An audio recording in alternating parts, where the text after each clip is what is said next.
I am about 3 hours into reading the audiobook Quiet, The Power of Introverts in a World That Can't Stop Talking by Susan Cain. It's an audiobook that I'm reading. And I think that I'm going to read the Wikipedia page about this book. And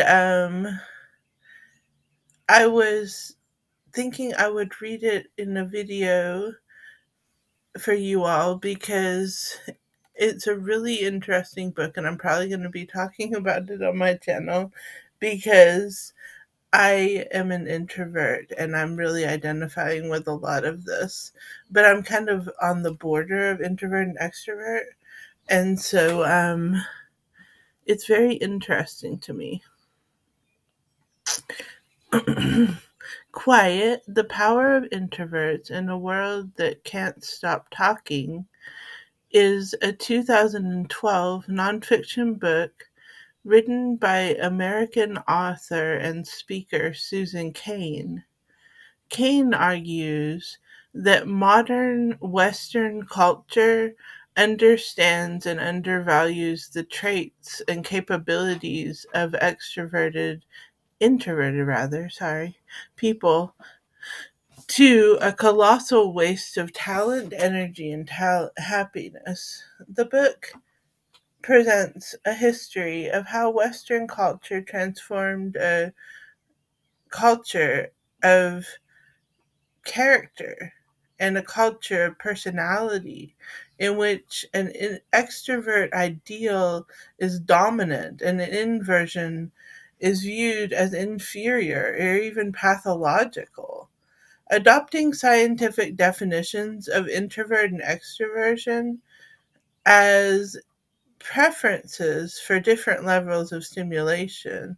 Quiet outlines the advantages and disadvantages of each temperament, emphasizing the myth of the extrovert ideal that has dominated the West since the early 20th century, asserting that temperament is a core element of human biology, psychology, neuroscience, and evolution to demonstrate that introversion is both common and normal, noting that many of humankind's most creative individuals and distinguished leaders were introverts. Kane urges changes at the workplace, in schools, in parenting, offers advice to introverts for functioning in the extrovert dominated culture, and offers advice in communication, work, relationships between people of differing temperaments. Background: Kane graduated from Princeton University, Harvard Law School, became a lawyer and negotiations consultant. Her interest in writing on the subject of introversion reportedly stemmed from her own difficulties in public speaking, which made Harvard Law School a trial. She likened her own tenure at Wall Street as a Wall Street lawyer to time spent in a foreign country. Kane left her career in corporate law and consulting for a quieter life of writing at home with her family. 7 years in the making, Kane's book, Quiet, The Power of Introverts in a World That Can't Stop Talking, was published in January 24th, 2012. Asked what inspired her to write the book, Kane likened introverts today to women at the dawn of the feminist movement, second class citizens, a gigantic amount of untapped talent. She said that our institutions are designed for extroverts, causing many introverts to believe that something is wrong with them and that they should try to pass as extroverts. She concluded that the bias against introversion leads to a colossal waste of talent and energy and happiness, saying that the next great diversity of issue of our time. Content and concepts. Kane argues that modern Western culture misunderstands and undervalues the traits and capabilities of introverted people, employing academic research, supplemental and anecdotal, to describe how American culture got to this point.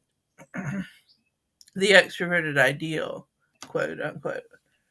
Kane says Western, and in particular American culture, is dominated by what she calls the extroverted ideal, described as the omnipresent belief that the ideal self is gregarious, alpha, and comfortable in the spotlight.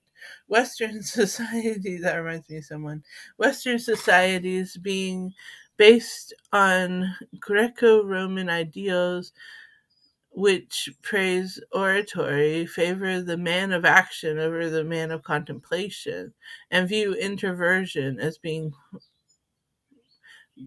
between a disappointment and pathology. In contrast, traditional pre Americanized Asian culture is more inclined to value and re- re- reticence and caution. The Harvard Independent Faith Zhang remarked that quiet seems like a path of it seems in part a gentle rebuke to a culture that values style over substance. This is my coffee. um, um, okay. Historical roots. Kane traces the historical roots of extrovert ideal to a rise of industrial American in the late 19th century, before a cultural character dominated and after a perfect storm of business, uh, urbanization, and mass immigration changed America into what historian Warren Sussman called a culture of personality in which perception trumps truth. The Globe of and Mail's Zozia Bielski described this transformation as being aligned with the rise of the salesman and the move from morals to magnetism, which has changed forever. Who are we and who we admire, how we got act in a job interview, and what we do for an employee, how we court and our mates and raise our children. Pitfalls of the extroverted ideal. In general terms, Kane has stated we cannot be a group of people without intrinsically mirroring each other, and groups follow the most charismatic person, even though there's no correlation between being a good speaker and having good ideas. Kane says collective thinking approaches not only favor dominant extroverts, but that relying on brainstorming is a mistake, arguing that serious original thought and the expertise that generates it are almost always individual. Can cite psychological research showing that when people, not just introverts, oppose group consensus, their brains, amygdala, light up, signaling fear and rejection. The discouraging potentially valuable individual contributions to the group. Kane cites research indicating that people are more creative when they enjoy privacy and freedom from interruption. The implication that being in forced teamwork can stifle creativity. As a concrete example of the risks of groupthink, Kane mentions juries, in which the desire for social cohesion can sometimes short circuit justice. She suggests that the predominant extroverted temperament of management and the investment of banking industries, which temperament involves dopamine related reward seeking tendencies, may have contributed to the 2008 financial crisis. Defining introversion. Various schools of psychology define introversion differently. Kane's definition is that introverts have a preference for quiet, more minimally stimulating environment. Introverts tend to enjoy quiet concentration, listen more than talk, and think before they speak. They have more circumspect and cautious approach to risk.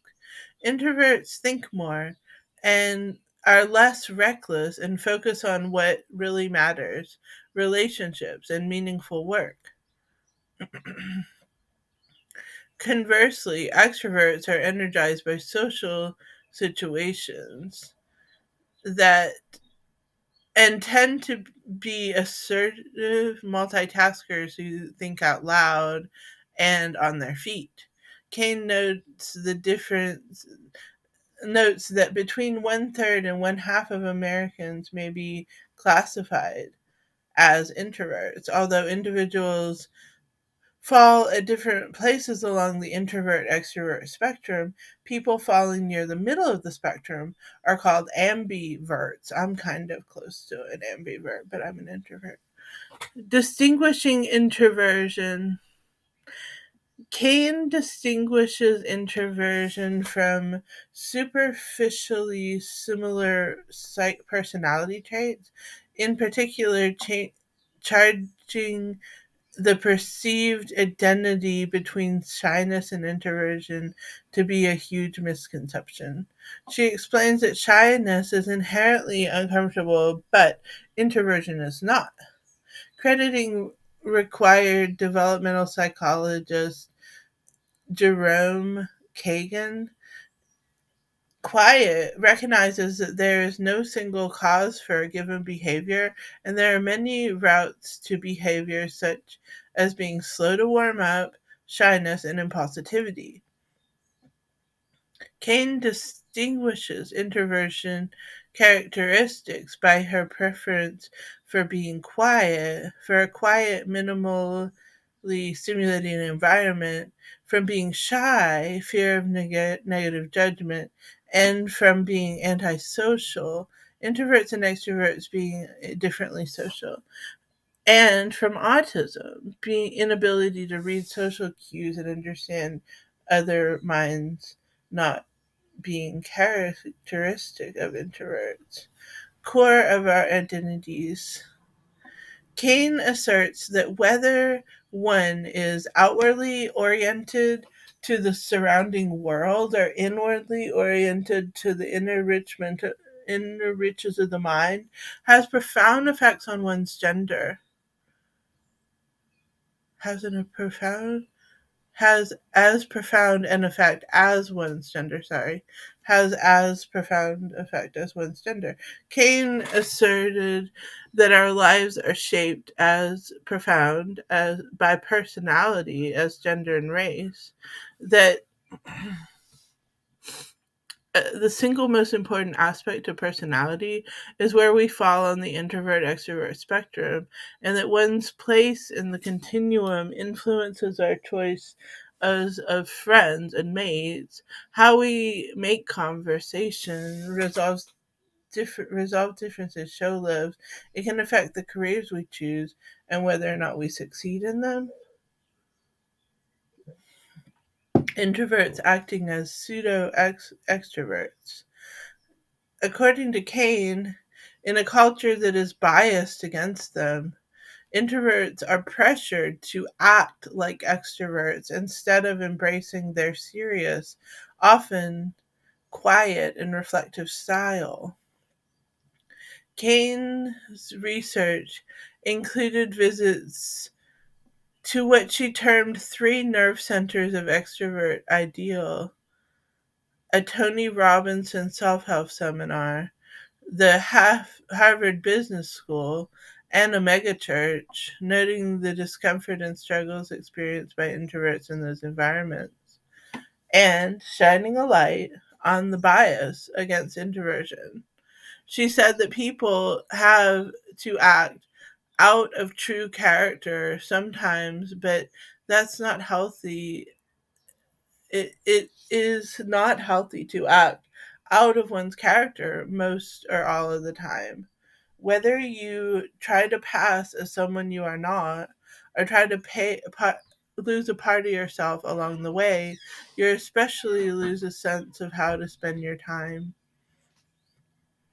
However, Kane essentially adopts the free trait theory of Brian Little, agreeing that introverts are capable of acting like extroverts for core personal growth goals, work on considering important people they love or anything they value highly, provided they also grant themselves a restorative niches,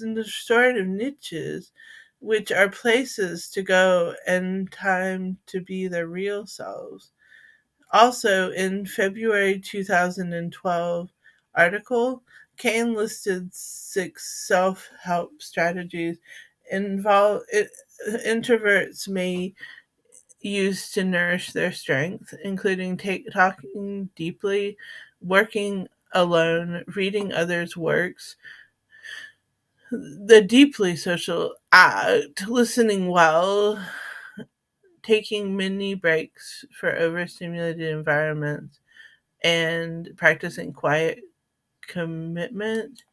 Um, I this article might be longer than what I'm going to read in the sitting, but right on that subject, I just wanted to say that I've been thinking about my own introverted tendencies and how I often want to take a lot of time, like in a month, at least a couple weeks, just to kind of be in more of a solitude, not like completely isolating from the world, but I do kind of pull back into this little shell of protection, and making art and things and writing poems on my own, or just like resting to recover from all the socialization that I've done. And I really agree with a lot of this book, actually all of it. um so I'm just going to breeze through. I'm going to read the headlines of the rest of this article, but I probably will not read the whole thing because honestly, when I make a video that's over a half an hour on YouTube, some reason my computer messes up. So, because of the free device that I'm recording it with is like a web camera. Anyway, but like I wish I could read the whole thing out loud, but I don't think that my technology is going to allow me to do it. So, okay, the next one is Physiology of Temperament. The next headline, In the Workplace, Personal Relationships, Education and Child Development, Balance, the Future, Related Lectures and Publications. There is a TED Talk that you can find by Susan Cain if you're interested in looking it up right now. um, Influence. So this talks about the influence of the book. I actually bought this book in 2012. It's in my Audible library. I just hadn't read it until now. Reception. How the book was received. Distinctions and recognition. Oh, it was on the NPR bestseller list. Notable individuals described by Cain as introverts. I want to read these. Abraham Lincoln, Eleanor Roosevelt, Rosa Parks, Marcel Proust, or is it Proust? Frederick Chopin, Charles Darwin, Steve Wozniak, Mother Teresa Gandhi, Steven Spielberg, J.K. Rowling, Charles Schultz, Bill Gates, Barack Obama, Mitt Romney, Ron Paul, Dale Carnegie, Albert Einstein, Dr. Seuss, Warren Buffett, Al Gore, Larry Page, Charles Schwab, David Letterman, Barbara Walters, Isaac Newton, Pablo Picasso, who said, "Without great solitude, no serious work is possible." W.B. Keats, um, J.M. Barrie, George Orwell, Seekers, Moses, Jesus, and Buddha, Johnny Carson, Meryl Streep, Tom Hanks, and Steve Martin. So, if without introverts, like if we were to just like mask all of the introverts, who would we be oppressing? And like, who would we be like without? If you were to stifle the introverts and like make them act like they were extroverts, it might ruin a whole lot of really great thinkers and make it so that a lot of inventions weren't come up with, like love and peace. I'm just kidding. No, I was like thinking about that Gandhi Jesus part. It was Gandhi Jesus, Gandhi Jesus, Moses, and Buddha. I guess we're introverts. Okay, well, thanks for watching. Feel free to comment what you think. Okay, bye.